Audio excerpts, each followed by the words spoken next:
inventar, eu sou o chamado livre pensador. Né? Eu penso por minha conta, erro por minha conta, né? Não tenho coragem, não tenho medo de errar e tal, de modo que invento coisas.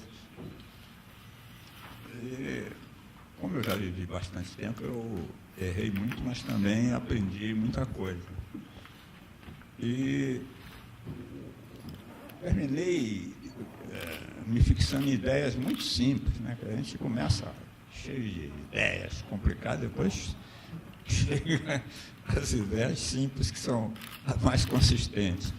E a ideia bem simples é essa, a que eu cheguei, de que é a educação que faz a gente virar gente.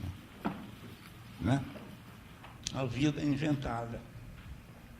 Nós nascemos na natureza, precisamos da natureza, vamos preservar a natureza, porque precisamos, mas nós não vivemos na natureza, nós vivemos no mundo cultural que nós inventamos. A cidade não existia. A cidade é uma invenção humana. A quantidade de invenção que permitiu criar o motor de um carro. E não foi nem de propósito, as coisas vão sendo criadas separadamente, um cara inventa uma coisa, outro inventa outra, e depois chega um junta. Sabe? E aí, de repente, cria aquilo, mas é só conhecimento humano, é só invenção, na verdade. Não é isso? E você se inventa, porque o ser humano, para sobreviver, teve que inventar instrumentos, porque ele nasceu incompleto. Certo? Então, por isso, ele já começa se inventando outro, a inventar a faca de sílex, para cortar as coisas, a lança, a flecha, o arco, aí vai até inventar o cérebro eletrônico e o satélite artificial. Mas por que tinha que pintar no escuro? Não se sabe, porque é mágico, porque, e, ao mesmo tempo, pintar aquele bisão era uma forma de magia simpática. Ele pinta o bisão e pinta a flecha matando o bisão. Então, ele acreditava que a imagem equivalia ao bisão. A imagem do bisão equivale ao bisão. O bisão não pergunta, o que eu estou fazendo no mundo? Né? É o que eu acho, não pergunta. Jacaré não pergunta. Mamoeiro não pergunta por que eu existo. Mas o ser humano pergunta. O que eu existo? O que é isso? Eu estava em casa vendo televisão, na minha sala. E aí tocou o telefone, eu me levantei, eu estava esperando o telefonema, aí me levantei abruptamente para pegar o telefone e o osso, esse osso aqui, bateu na bacia, aqui, traque. Tá certo? Aí eu fui lá, atendi o telefone, falei, voltei, me sentei. Falei, cara, eu tenho um osso. Veja bem, eu sei que tem osso, todo mundo sabe que tem osso. Uma coisa é saber, teoricamente, que tem um osso, outra coisa é o osso bater no outro dentro de você. É você ser osso. Aí eu falei, cara, mas eu sou osso mesmo, quer dizer, está entendendo? Quer dizer, então eu falei assim, mas osso pensa. Até onde? Osso pergunta? Até onde? Quem pergunta é o osso também ou é outra coisa? Está entendendo? Então o poema nasceu, se chama Acidente na Sala. O cara está lá na caverna, ele não tem consciência ainda do que é o mundo, ele ainda não tem a cultura que nós chamamos cultura, que vai surgir depois, milênios depois de acumulação de cultura. Não tem, mas ele já faz arte com uma qualidade extraordinária. A forma, a síntese da forma, a intensidade daquelas formas, a economia daquelas formas, a expressividade que ela tem, é de um Picasso. É de um artista do século XX. É extraordinário isso. Mas a ciência não é assim. A ciência evoluiu, a arte não evoluiu. A escultura do Brancusi não é mais evoluída que a escultura do Phidias. É diferente. É diferente. Não é mais evoluída porque toda obra de arte ela é completa em si. Ela só é obra de arte se ela é plena, se ela chegou à sua plenitude de expressão. Então, ela não pode evoluir. não pode evoluir. Ela é plena, ela tá pronta e acabada, então ela não pode evoluir. Existem noites estreladas maravilhosas, né? Mas nenhuma é igual à noite estrelada pintada por Van Gogh. Aquela noite só existe ali no quadro. Cada poema que se escreve, cada música que é composta, que é criada, faz a vida mais bela. Por isso que eu digo, a arte existe porque a vida é pouca. Então quer mais, o homem quer mais beleza, quer mais emoção, quer mais, e inventa. Não tem a finalidade que tem a ciência. A arte não tem a finalidade que tem a ciência. É outra finalidade. Como é que você se inventou poeta, Goulart? Eu não sei, eu acho que o cara nasce poeta. Isso não quer dizer nada, isso não é nenhuma qualidade especial. O cara nasce poeta. Eu acho que o Pelé nasceu jogador de futebol. Eu acho que a Maria, minha cozinheira, nasceu cozinheira. Ela faz uma feijoada que todo mundo que come lá fica bestificado. Quer dizer, de onde ela aprendeu aquilo? Ninguém ensinou, porque eu que não posso ensinar o que eu não sei. Eu ensinei a coisa rudimentar. Então, o talento dela faz com que ela pegue aquilo e ela invente a maneira de temperar e coisa, está entendendo? Então é assim. Agora, porque ela trouxe consigo essas qualidades, trouxe consigo, assim, o poeta. Eu acho que é assim, o cara nasce poeta, o cara nasce jogador de bola. Cada pessoa tem características muito próprias, muito especiais, tem aquilo que é geral, que todos nós somos seres humanos, mas cada indivíduo é um indivíduo com características, e ele se inventa a partir das qualidades que ele tem e das necessidades que ele tem. Não adianta você querer ser um gênio do futebol se você não for, se você não tiver as qualidades, você não vai ser. Está certo? Você não vai ser Pelé porque você entendeu que vai ser Pelé. Agora, você tem que entender, se você tem dentro de você as possibilidades que vai se manifestando. Eu fui colega de canhoteiro, muitos de vocês nem sabem quem é canhoteiro. O que ele fazia com a bola era absolutamente surpreendente, era inacreditável. Ninguém ensinou ele, não. Ninguém ensinou, quer dizer, então, ele tem aquela qualidade que depois, a partir dela, ele viu que era isso que ele tinha que ser. Aí ele chegou para o canhoteiro e falou: canhoteiro, eu queria fazer uma entrevista com você junto com o Goulart, o poeta Ferreira Goulart Maranhense, que foi seu colega de infância. Ele falou: o quê? O Periquito? O Periquito foi um poeta, é? Quando eu desintegrei a linguagem da poesia e comecei a fazer depois poemas espaciais, livros, poemas espaciais, e até um poema enterrado, que é uma sala, o poema é uma sala subterrânea onde você entra. Então, depois disso, eu entrei numa crise com relação ao caminho que a minha poesia deveria seguir. Depois que eu fui para Brasília e que eu li esse livro, eu comecei a me preocupar com os problemas do Brasil. Então eu disse, eu comecei a virar brasileiro. Foi ali que eu comecei a virar brasileiro. E a minha poesia passou a refletir essas preocupações novas. No começo, ela é uma poesia muito mais preocupada em conscientizar as pessoas da questão política do que em fazer poesia. Os poemas de cordel que eu escrevi na época, eles são poemas basicamente para conscientizar, para levar a questão política às pessoas. Então eu acho que... Por que eu estou falando isso? Você está falando isso que a professora te deu... Uma coletânea de poemas. Camões, Boccaccio, Gonçalves Dias, Castro Alves, até Juan de Carvalho. Aí eu ficava lendo, aí eu descobri a poesia no livro, na gramática da Barca Pereira. Comecei a... Está entendendo? Aí conheci a Terezinha, aí Terezinha poesia, comecei a fazer poesia para Terezinha e virei poeta. Só que a Terezinha não queria nada comigo. Ele era economista e ele era casado com uma morena brasileira linda. Ele não era exilado, mas como ela era exilada, ele participava lá dos nossos tristes jantares de exilados. Ele tinha mania de sentar do meu lado e ficar falando de economia, o que enchia a minha paciência. foi o primeiro jantar depois que ela foi embora, eu falei, esse cara vai acabar comigo. Ele vai sentar do meu lado. Ele sentou do meu lado, claro. Mas sabe o que ele falou? De que ele falou? De poesia francesa, poesia inglesa, poesia brasileira, poesia de língua espanhola. Porque quando a morena vai embora, nego, só a poesia se ocorre o cara.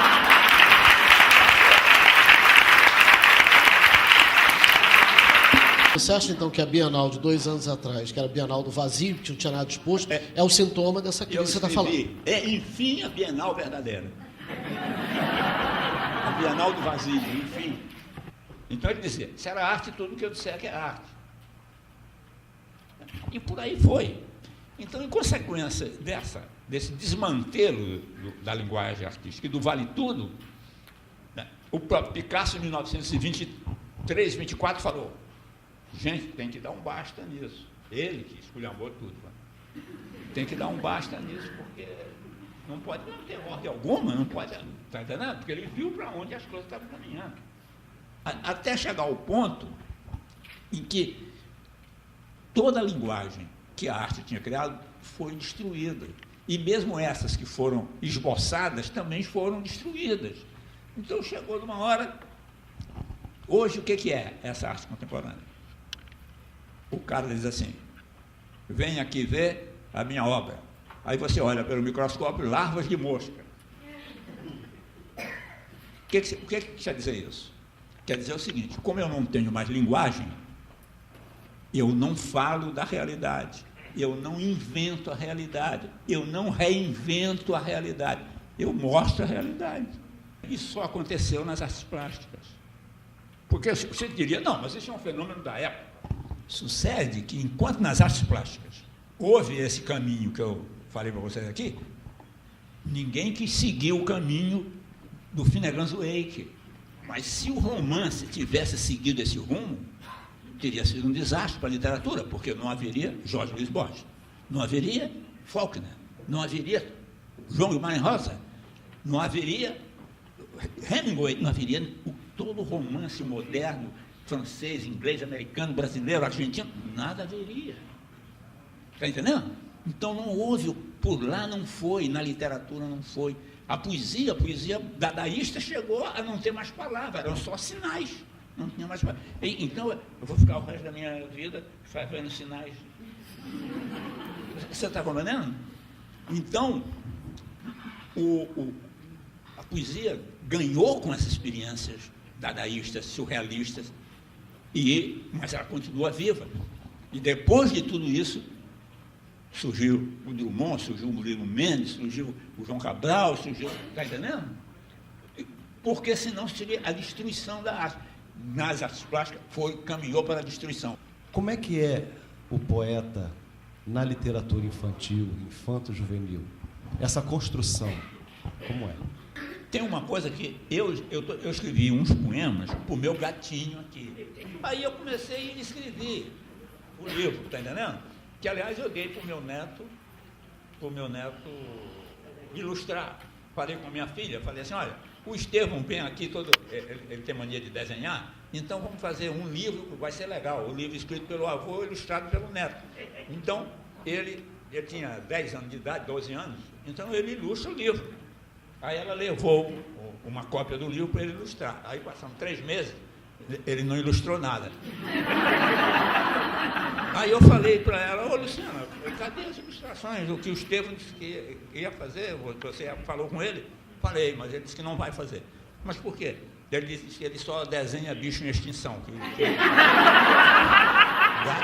Realmente, aí eu me lembrei que ele só desenhava lá em casa rinoceronte, elefante, gato, ele nunca desenhou. Gato não, gato está fora.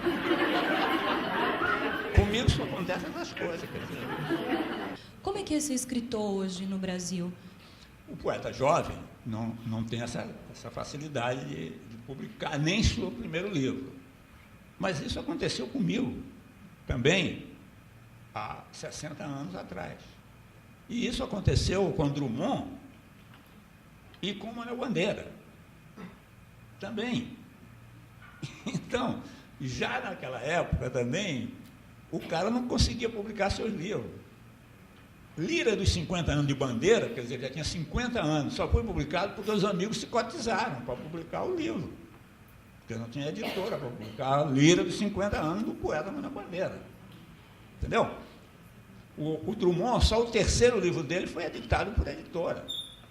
O poeta, ele é mais falando de coisas que são excepcionais, que são momentos da vida, que são, né, e numa linguagem muito mais sintética, muito mais, quer dizer, a poesia não tem muito de divertimento nela, ela é uma coisa mais...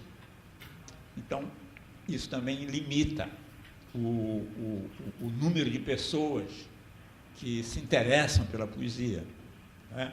E muita gente também que se interessa, quer dizer, compra, mas não vai ler poesia todo dia, não lê e tem aquele livro de cabeceira, ou aquele livro que ela volta a consultar, porque é na natureza da poesia isso.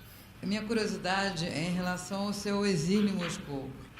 Eu saí porque ia ser preso e torturado, porque eu era membro da direção do Partido Comunista. Eu vi o que era a vida lá, e coisas positivas e coisas negativas, né? Coisas que já indicavam que aquilo ali ia entrar numa crise.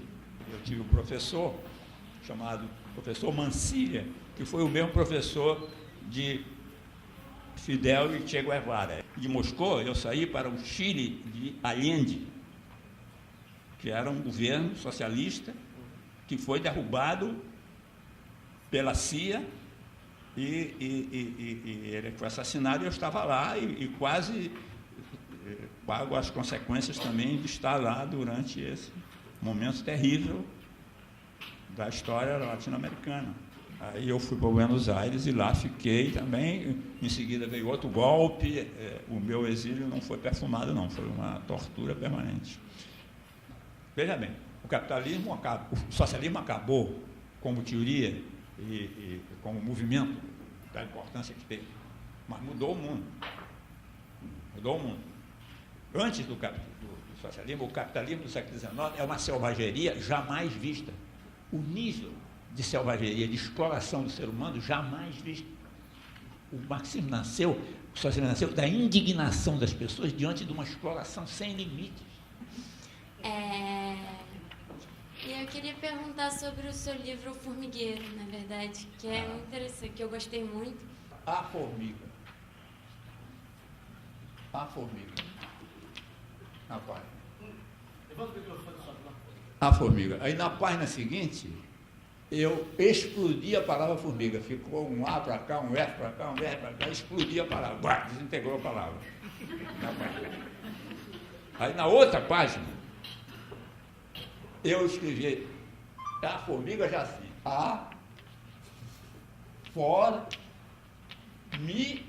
aí eu comecei a inventar uma outra maneira de escrever a palavra. E aí eu falei, a formiga come. Aí na outra página, come. Não, a formiga trabalha. Não, eu deixei a formiga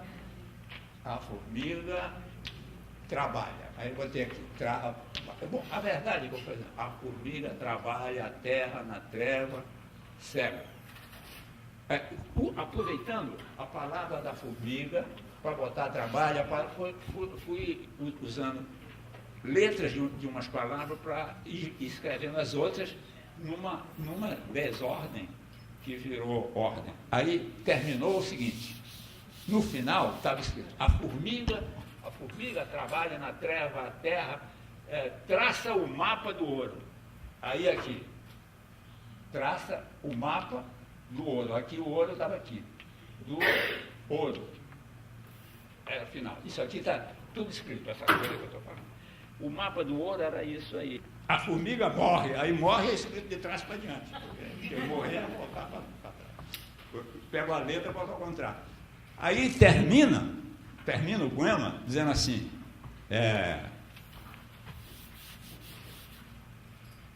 dado devido à formicida, que acabou com tudo assim. Aí termina assim, tribo não me lembro como é que é a disposição, tribo, rito, rui.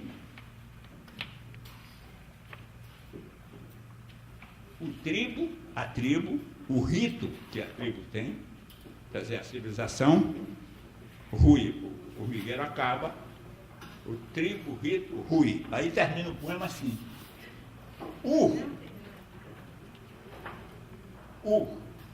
É a última, dos caldeus, Aí termina assim, quer dizer, a última palavra do poema é que é dos caldeus, e que é que em alemão quer dizer origem. E ficou 40 anos inédito, 30 e tantos anos inédito, porque era tão complicado publicar que eu não tenho saco, eu tenho saco para fazer as coisas, agora eu tenho que ir para a oficina, aí não é comigo.